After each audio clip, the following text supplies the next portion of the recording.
I've got the orbit 90-degree elbow. This really makes installing a sprinkler head a lot easier. It gives you more options for tough fits.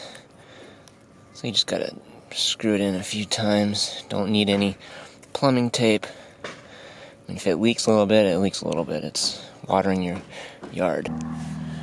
So then once you have this installed, I've got this barb adapter here with a 1/2-inch thread, a male thread, screwed in to the female.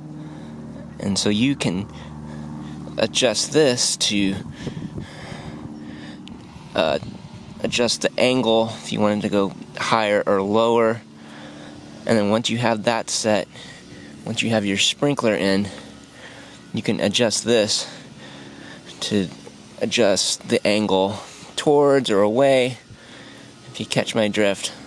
So you've got two options of adjusting this, as well as this part adjusting the angle this way.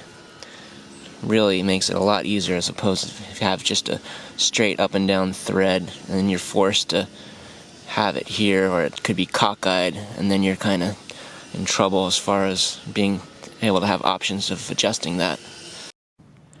Now that I have my rotor sprinkler installed on the 90-degree elbows, I got two elbows here. Now I have the flexibility of adjusting it up and down, as well as side to side. Work with me.